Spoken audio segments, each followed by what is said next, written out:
Assalamualaikum warahmatullahi wabarakatuh. Bertemu sekali lagi dalam siri seterusnya Sumut Shares. Hari ini kita nak berkongsi berkenaan dengan satu persoalan yang selalu ditanya bila mana Sumut menyebutkan bahawa misi kita yang utama adalah untuk break the siege. Apa maksud break the siege ke atas Gaza? Dan kenapa siege ke atas Gaza ini perlu dipecahkan? Bila siege ini bermula? Soalan-soalan ini insyaAllah kita akan jawab dalam siri pada kali ini. Pertama sekali, kalian perlu tahu bahawa bumi Gaza adalah salah satu wilayah di dalam bumi Palestin. Dan Gaza ini bukanlah wilayah yang paling besar, tetapi dengan sebab kepadatan penduduknya yang sangat tinggi, iaitu 2.3 juta orang dalam kawasan seluas sekitar 360 km persegi sahaja, ia merupakan antara tempat yang paling padat di dunia. Sebab apa kita sebutkan bahawa Gaza ini berada dalam siege? Sebabnya pada tahun 2007 bila mana Hamas menang di dalam pilihan raya ke atas Fatah, sepatutnya menjadi penguasa yang sah yang menang melalui pilihan raya di bumi Palestin secara keseluruhannya. Mereka ditolak untuk hanya berkuasa di bumi Gaza. Dan ketika itu tahun 2007-2008 berlaku perang saudara yang menyebabkan terkorban sekitar 100 orang di bumi Gaza tersebut. Akhirnya Hamas berjaya untuk memerintah, tetapi kesannya apa? Kesannya Hamas keseluruhannya ditekan dan Gaza keseluruhannya dikepung oleh kuasa-kuasa antarabangsa yang berada dan berkonco bersama-sama dengan Zionis Israel. Jadi Gaza ni dikepung daripada mana? Pertama sekali dari segi udara, dia dikepung. Satu-satunya lapangan terbang yang ada telah pun dibom dan tidak dibenarkan untuk dibangunkan semula.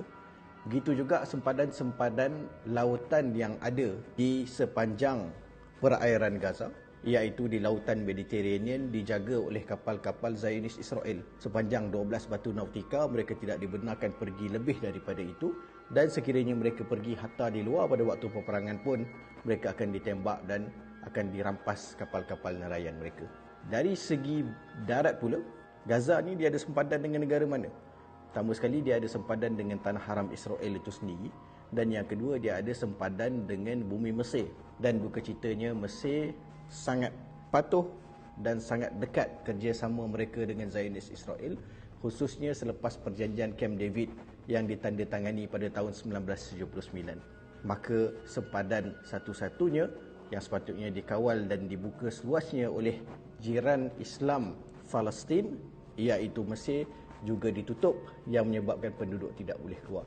Maka pada hari ini dalam suasana peperangan, adakah sempadan masih ditutup?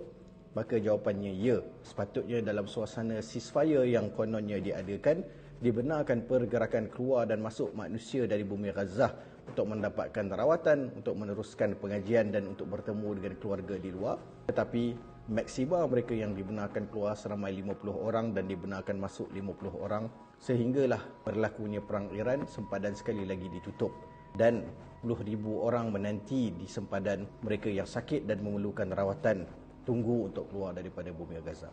Maka pada hari ini Gaza sekali lagi dikepung. Gaza meneruskan pengepungan yang telah bermula pada tahun 2007, dan Gaza memerlukan kita untuk menekan pembukaan semula sempadan, sama ada dengan menekan kerajaan-kerajaan yang berkuasa membolehkan sempadan darat dibuka semula, ataupun dengan memecahkan kepungan yang berlaku melalui jalan lautan dan membolehkan humanitarian sea corridor dibuka semula, dan memastikan NGO yang membantu menyampaikan bantuan dapat menggunakan sea corridor tersebut untuk membantu saudara-saudara kita di sana. Maka doakan Sumut Nusantara dan Global Sumut Flotilla dapat mencapai misi pada kali ini untuk break the siege, seterusnya membawa kepada kemerdekaan Palestin secara keseluruhannya, insya-Allah.